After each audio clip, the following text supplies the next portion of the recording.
I haven't had a good idea in months. This isn't me. I feel like it could be though. I haven't had a good idea in months. We've been working completely remotely, and I think people don't think I'm contributing. How do I get my groove back?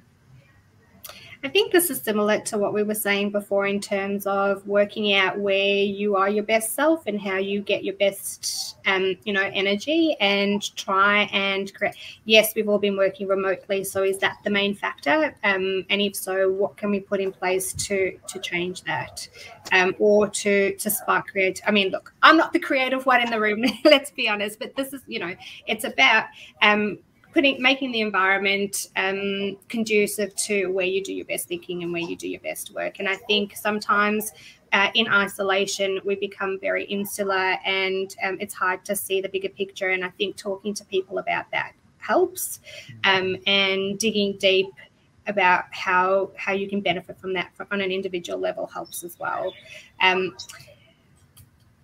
But certainly it's about putting yourself first, understanding yourself, understanding your motivators and your drivers, and putting all those pieces together so that the puzzle makes sense for you. Are there any tips, like practical stuff, on how to deal with that sort of negative self-talk? Like I don't think I'm contributing, people don't think I'm very good. What's the best way to handle that? So there's a lot in the psychology space about that in terms of challenging those unhelpful thoughts and unhelpful thinking. And I think that the first thing to do is to recognize when it's happening.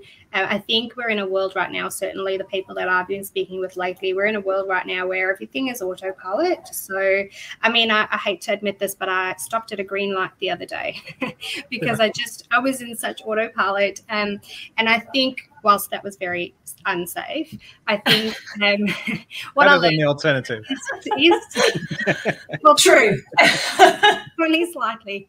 But I think what I learned from that is to challenge, where we're at, to stop and to think and to recognize when is that happening for you, when are you just going through the motions, and when are you actually, not benefiting from that. So identify those moments where you're calling yourself out and question whether that's the right call to make, and check in with peers and check in with your team leader. Where a lot of the organizations we're working with at the moment are changing the way they do performance appraisals, and that's why in particular I love Kimberlee, your passion audit. And they're also changing the way that they're delivering feedback and the frequency that they're delivering feedback, and moving from a culture of only really calling people out when they did something negative to really emphasizing and redirecting some of those positive things.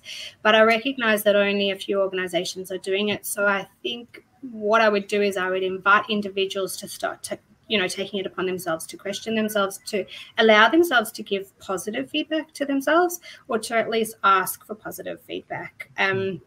There's a lot about challenging unhelpful thoughts in the psychology space, and I think we've got to be brave enough to do it, and brave enough to sit with that level of discomfort and explore what it means. I think it's interesting. Yeah, I mean, when you start positive feedback, it's generally reciprocated. Like it's a yin and a yang, right? Like just take someone to start it. We do what we call after action reports for after action meetings for all sort of major conversations, and it's really interesting when you do that for the first time with some staff, just how difficult it is for individuals to reflect on their own performance. And we ask two questions. It normally starts with our Chief Creative Officer, and then I will go at the very end, and in between we'll go around to everyone who's been in the room, or all levels, all different disciplines, and there's two things that they need to speak to. The first is, if we were to repeat this meeting right now, what would you do differently? Which requires a lot of self-awareness and self-assessment. And what's the one thing you were really, really happy with? So, and the order is really important. So we start on the negative, we end on the positive. And it's really important to do it in that group dynamic, because it means that some of the things that perhaps have been really troubling you about your performance in that moment is it's a non-thing. Like no one else has recognized it. No one else knew that the slide was missing. It's troubling you, but no one else knew. And so it's a moment of just like watershed to go, that's done. It's in the past. What have we learnt from it? What are we going to pick up and take next time we go in? The team's there, we're all supporting, and off we go. And that's been in place in the agency for probably, 2 or 3 years now.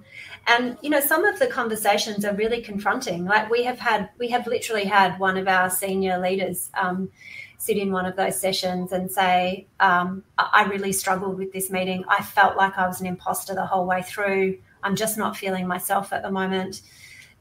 During this, you know, kind of in and out environment, we've had others say, look, I'm just letting you know, I'm feeling super, super flat at the moment. So I'm actually going to need the energy of everyone else in the team to help me get through. And when you share the way that you're feeling and the way that you're thinking, if you have the right culture and the right team around you, they will lift you up every single time. And I think, you know, that's the power of vulnerability.